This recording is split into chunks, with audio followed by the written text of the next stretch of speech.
संगीतसु सुदबा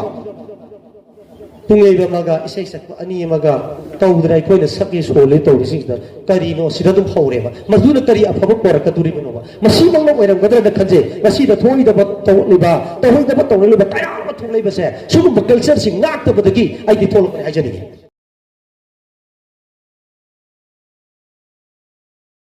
The Academy for Cultural Resource and Training Center na sangsing jarakpa thauram kudik magsi mayam punna khaminaraba ngakhtani adubo hairiba ngasigi Nityai Dhumel asi academy asina karigidmakta tawkibano amadi project asi apply tawkibagino haibagi matang asida aina mayamda wahi kharadang haijagi ahin mati hore resource person kyan haibirakani adubo academy asigi oina phongtok zarbada hairiba Nityai Dhumel asi ai isana 2006 tagi ai sama pungtamakpa aina ngasi phawa udriba mitsin udriba adum Dhumel lamani masi yam ngani ne habi sai kutragi matakta helba ai koina pungtamakpa asida bawboda hairiba Dhumel ase mit ujage habida uba phangidraba yamna tangma Dhumel toina kanaba ngamdaba Dhumel amakak aina ngasi katchaba habidi academy sina katchaba phangjaba siri mage asigi yam chokthok singa habi si wafam asi than matam jage hairiba Nityai Dhumel yamna suluba adigi Dhumel makhal mari mayam ena khabiri bidune Laremi Dhumel Maha Dhumel Gaura Dhumel Nityai Dhumel hairiba mari ase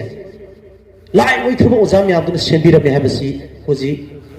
kakpa yadaba larikta leidna phongda leibiramaba pon amase aikhoina asum masum mang bagi haibadi katpang zigi handharakpa haigadra hai dibi Dhumel sibudi koige kainogi matamda koige lai Durga Puja gi matamda nipan banumita masi sahi kudingi pungi bai sai sak pasina compulsory mabung kuding magtakat nai aduga hairi ba Maha Dhumel amadi Gaura Dhumel amadi Nityai Dhumel asidi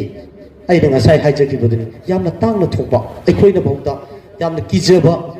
atangba Dhumel lama ai khoina ngasi katpa phangjari basi yamna laibak phai amadi mamang thakta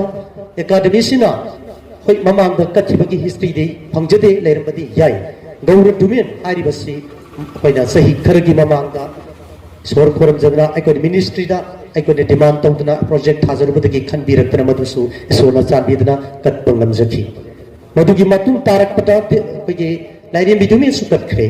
loina loina hatta katse gaduri basidi arwai Dhumel loina aduga marka Maha Dhumel hai basimadi ai koi katpangam jakitre maram da karigino habida Maha Dhumel makalakpa matamda aduga sauba ngasigi numidang waram swaidagi adivasdagi Dhumel asi horaklaga astakan ni palasi suoga magi astakan dugi magi raski matungina saklaga ahing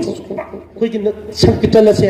mai kai kai gi matungina palaji suklep lep tabida saklaga hayengi numidang waram du phawa saklaba matungda hairiba Dhumel asi katkada boiba masigi Dhumel asi kalakpa matamdadi adugi matik views amount sangba adugi matik artist pasakna sangmanina masi maki katpagi aikona ngam khidre masi katpa hai taragasu maya isna leiba matamda palaji humpu mari leigadaba pala humpu mari ma lepakna ba holakpa madugi riasal torna ba honarakpa pungiba torpa matam madu aikona madu yamni scope se solve kibanina madu madinga mahutre hairi ba Dhumel ahum se sidi katlaga ngasi Nityai Dhumel katlibasina Dhumel gi aroi oijagaduri bani academy ase aduga masigi Dhumel asigi maramdadi mare resource person yamna mari chumna ngang pirakani aidi samlappa ai koide academy sina tawjaruba khara haijabani maramasina ai koina punumak talairiba organization habit culture ki organization tawiriba sinau sing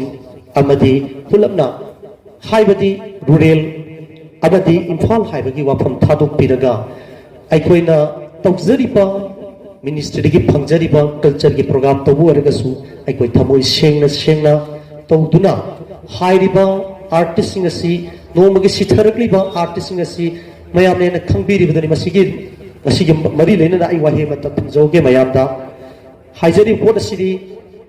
aikoi gi nat sankirtan Gaura sampradaya gi leiriba nat sankirtan asi karigidamata katlibano haibashineba aduga masi karigidamata katlibano haibasi masi khangbasi walakpadagi ngasidi Manipur na Sankirtan ki marayam na saithari hai na khanjai. Kari ki dimakta nat Sankirtan nama tawbu matam mahab jaiga teta tadi puja saita didi haidra lairiba magi lairakliba dhyan tawna lakraba chahi manga bol satuna top tawna maha akoi ki Mahajai kasi phangna honar ko matam changna tor ko matam da phangi dra baneba haibati ya wana tor bonda muni singa sahi manga bonda leidna koi mahajai kasi phangna honar ko matam da ya wana tor mado kali hari basu kasdadi hari sankirtan si phangna bagi damakta di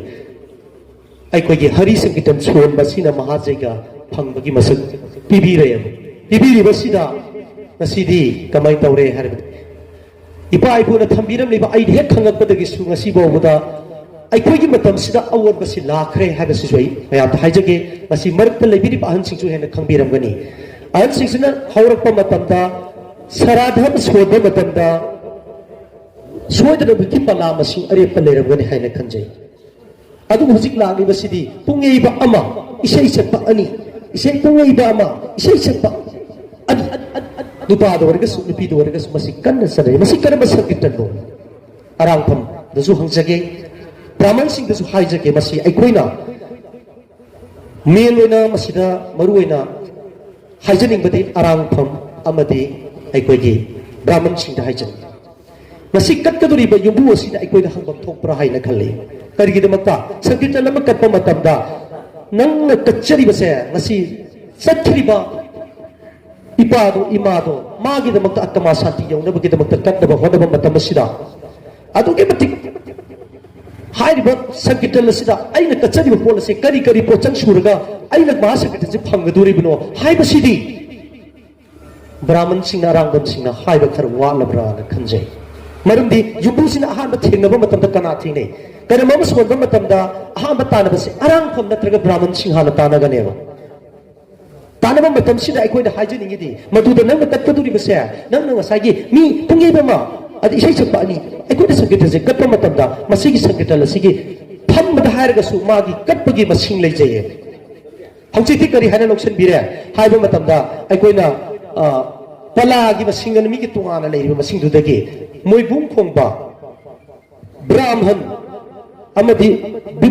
baite se thajalaga pala masinga shekal leva masina tev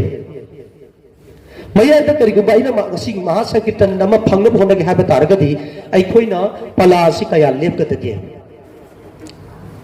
ishwar gi masak atani ba mayamna lawrga koina tongjari bise karigi dibata pungyeri badu kanano update gi masak ni hairabani isai gi kanano duhar sali bisi kanano khong bangi bisi kanano pala yauri bisi kanano haida mi ge kaya chuna thabibi ishwar sing da question lakanda adugi mathakta aina sakadurba soduriba poche sida raga sawma hawriba pose karigi damakta hawriba no ibu adugi murti ma sagatpada aikoida masigi Sankirtan se phana hona bada choiba yadaba ten dang ama soi matamda aikoida soeba imung sida ju soi haidari baneba adu klugrba phana ma honadna wala wazasina sembire me pot ase adugi potda kari muksangi aigi sheliba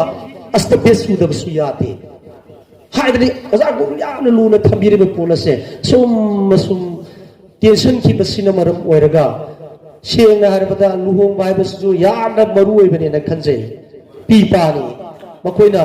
makoigi mamita ga si ugi bai base tanu bu uba phatte hairi phatta ba bibu uba adigi soina bibu uba phatte ga haidari bane adugi potu da Sankirtan su suda ba Tungay maga isay sakpa ani maga tawdra aikoina sakki sole tawrisingna karino sida dum hawreba maduna kari afaba koraka durima no masi mangna oiram gadra da khanje masi da thoi da tawliba tawliba kaya ma thulaiba se sugum culture sing ngakta badagi ai di thol ko hajani to habiu karigu ma phama taraga sumagi palama sing leibani lepa taraga sumagi palama sing leibani masi ka thattiganu aduga magi pesagi dependent to bida ama mapi khara da kallawsu ai ko gi Sankirtan se punna yokhat minasi haibo